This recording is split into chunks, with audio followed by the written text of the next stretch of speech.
In this video, I'll be putting two AI coding agents head to head against each other. On one side, I have Codex, powered by GPT-5.5. On the other side, I have Antigravity, powered by Gemini 3.5 Flash. The task is simple. I already have a working Django backend with real API endpoints. So over here on the left, this is the backend application. This is the backend code. So the task here is for this AI agent to build a clean and modern React frontend and integrate this frontend to the existing backend, thereby giving us a full stack application. So I'll be putting Codex and Antigravity to a front-end design challenge. You get, so we already have an existing backend. So Codex and Antigravity will have to build a clean and modern React frontend and connect this frontend to the existing backend. Remember, it is the same backend. I'm going to give them the same API documentation. And this file over here, this file contains the API documentation of the backend. So the AI agents will follow the documentation and build a stunning backend for us and build a stunning front end, a stunning React front end for us. Hope you get. So here is it here. They have the same backend, the same API documentation, and I will also be giving them the same prompts. So there won't be any form of favoritism in this challenge. Hope you get. So once the AI agent is done, we are going to compare the results based on design, responsiveness, API integration, and overall user experience. So the question now is, which AI agents can take a real Django backend and convert it into a stunning full stack application? Is it going to be Codex? Is it going to be Antigravity? We are going to find out in this video. So without further ado, let's get started. So over here on my browser, I already have my prompts prepared for this AI agent. Remember, the task is simply for the AI agents to build a clean and modern React frontend that suits the backend we already have. Once they are done with the front end, they also have to integrate the front end and the back end to give us a stunning full stack application. So I've got my prompt prepared. So as for the prompt, I'm going to copy this prompt and paste in the pinned comments of this video so you guys can see the prompt I used and then try it out on your end. I will also be dropping the link to the source code to the Django backend in this video's description. Remember, as for the prompt is going to be in this video's pinned comments. Hope you get. So my prompt is ready. The backend is ready. Now it's time for the agents to get to work. So I'll copy the prompts over here, over to Codex. I'm going to paste the prompts. Right? I have the prompt pasted there. And over to Antigravity, I'm going to also paste the prompts. Okay, so right now I'll be sending this request so that Codex can start its task. So I'm going to reduce the size of this. Remember, I'm not going to be using plan mode. I want the agent to have full autonomy. I want them to make their own decisions by themselves. I want them to be in full control. So I won't be using plan mode for this challenge. So I have my prompt here on Codex. I'll simply send the prompt and let's see how far Codex goes. And back to Antigravity. So currently here on Antigravity, I'll also be sending the same prompt. I already have plan mode turned off. I want the agent to have full autonomy. They should have full control over what they do. Hope you get. So right now I'll be sending this request and let's see how far Antigravity goes. So over to Codex. We have Codex here working, right? We also have Antigravity working. So in a few moments from now, I'll be back to compare the results from these two amazing AI coding agents. So see you guys soon. Okay, one of the AI agents is done, and that agent is Antigravity. So let's check it out. You can see it's over here. The premium React frontend matching the Django REST API has been fully built and successfully integrated. and it said that we should run the server on port 8000. That's the backend. That's the backend server, and also run the React frontend on port 5173. Over to our code here, you can see now we now have a new folder called frontend, and that is where the frontend code lives. Hope you get. So right now I'll have to make sure my server is running on port 8000 and also port 5173. I ran the server initially on port 8001, on port 8001. You can see it over here.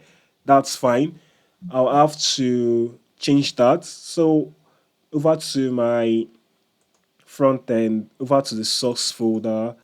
So over to the source folder, I have to go change the backend endpoint, the backend URL from 8000 to 8001. Hope you get. So I'll have to go over to the services folder. There's a file called api.js there. You can see here's the API URL. I have to switch it to 8001. That's because my backend is currently on port 8001. Hope you get. So I have my backend running. So I have to run the front end. So open a new command prompt. So remember I said that the front end code lives inside the front end directory. So I'm going to say cd front end, enter, and I'll say npm run dev. So now I want to see what the front end looks like, right? So hold down control and click on this URL over to our browser.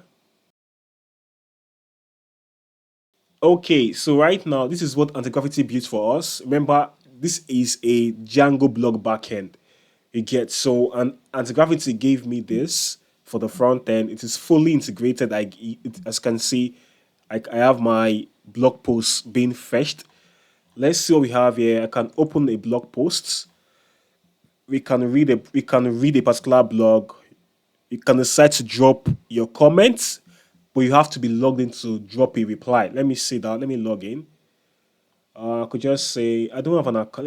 I'm going to sign up and then let me just say John. We have John and yeah, let's sign up. So currently I'm logged in. Oh, this system is not. I can't even no, I'm not really pleased with what anti-gravity gave us. Right? Let's see. It's sliding out of the page. I don't know what I don't get the need for this sidebar. It's too much. But let's try and like our post. Let's see. Let's try and do some activities. Let's see if I can like a blog post. Like, okay, let's see if I can also bookmark this bookmark. It looks like it is working. Let me check out my bookmarks. My bookmap. Oh, is it? Yeah, okay, it's there. Currently, I don't have any posts. Right. Let me drop right now. I want to drop a comment on a particular blog post. So right now, I'm going to drop a comment on this blog post and I'm going to say, this is interesting. So post the comments. The backend is working fine. The backend and the front end integration works fine. It works perfectly. I think I can also write a blog post if I want to. Let me just write a new blog. I'm gonna just put in the same thing. Now Ctrl Z. Put in the same stuff. I'm trying to test the application to see if it works as expected. Design. Let's publish. Let me add that. I'm gonna add an image. But I am not really pleased with anti-gravity's output. I am not really pleased with it. Okay, let's add this article publish. Okay, we have a new article. It works, right? It works, but the UI experience, I don't like this sidebar. It's too big, it's too wide. What is the need of this empty space here? Let me try updating the blog post. I changed the title. Let's update the article. Okay. The API integration works perfectly, but the front end design, the React front end is kind of mid. It's average. Let's see how far Codex. Okay, Codex is done now. Perfect. You can see now Codex is done. You can see it says implemented. You can see it says here it implemented a complete React front end under the front end folder.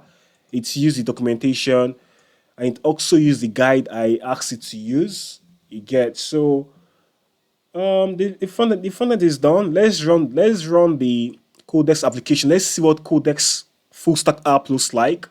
We've checked anti-gravity. I'll give this um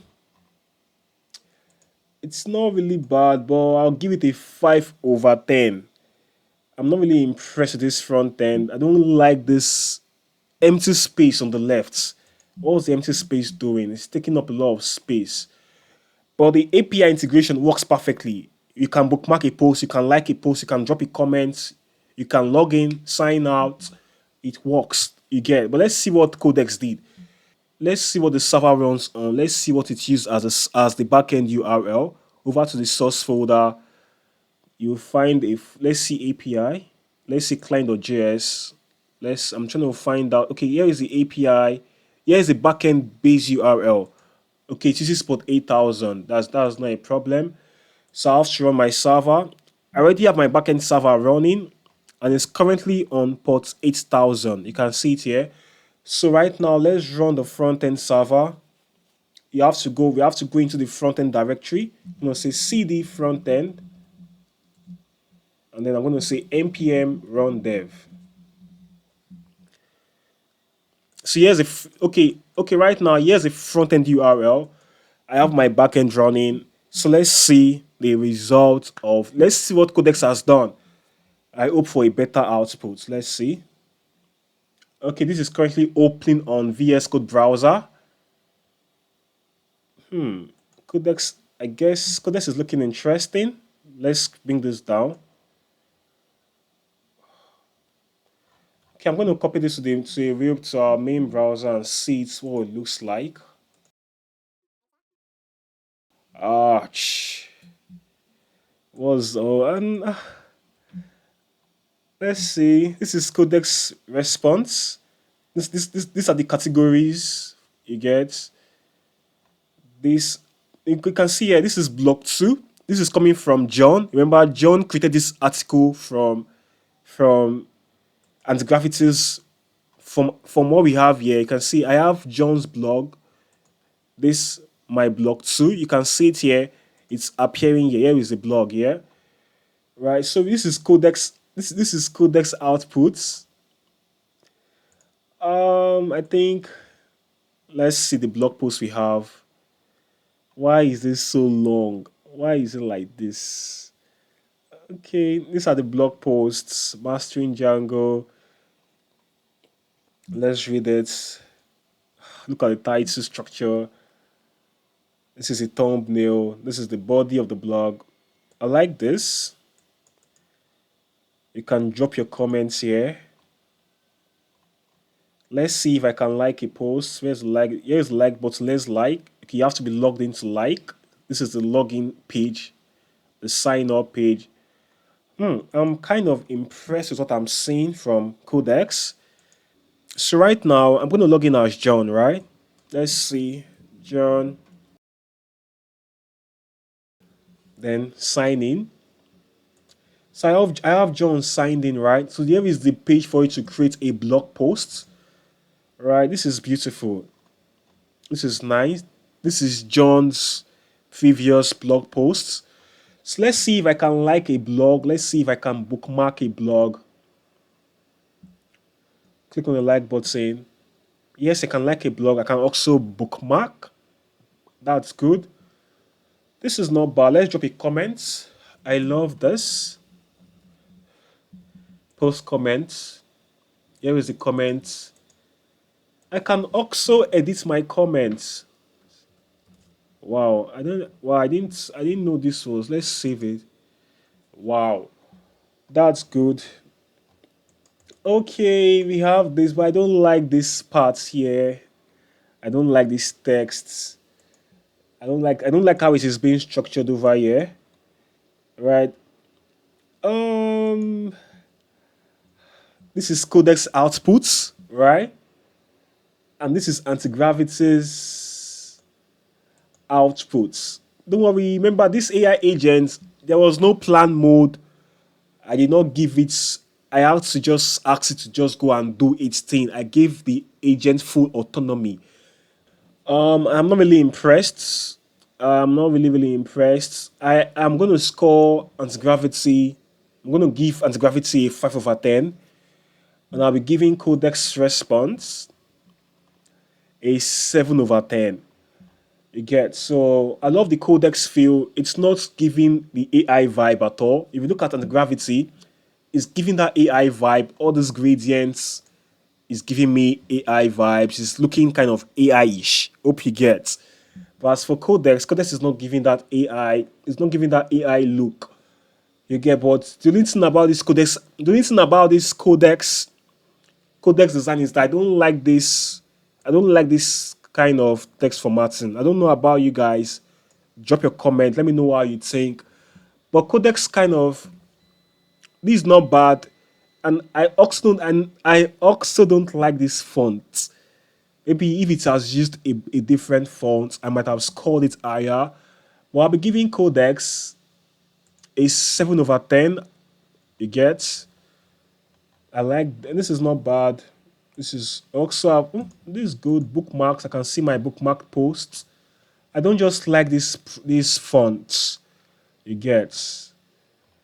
The studio. I can come over here to create blog posts. This is beautiful. Explore page. You can view the blog posts there. This is beautiful. I'm going to give Codex a 7 over 10. And as for, let's see what we have here. I like this. And as for anti-gravity, I'm sorry, I'll be scoring you a 5 over 10. The application is looking so AI-ish, looking like it was built by an AI. This gradient has given us out. Hope you get. And I don't. What was this left sidebar for? It's too wide. What was it for? What's it for? Let's see the explore page again. I'm trying to explore articles, but clear off. Okay, we've come to the end of the challenge. I think Codex gave us something better. That does not mean that Codex is better than anti-gravity or not. Again, remember this is just a one shot attempt. I did not do any kind of planning. I simply had to just come on board, paste in the prompts for the two agents and ask it to go and build a front end that suits the back end. You get, there was no planning, there was no back and forth, just a one shot prompt. And okay, and Codex came out on top in this challenge. Hope you get. So we've come to the end of the video. I hope you gain some knowledge. I hope you gain some value. I'm gonna be dropping my prompts in this video's pinned comment. For the backend code, I'll be linking it in this video's description. So I'd love to hear your thoughts this on this challenge between Codex and anti-gravity. I'd love to know what you think about it. Which of the AI agents performed better? Drop your comments below. I'd love to get your thoughts and see you guys in the next video. So stay blessed and bye bye.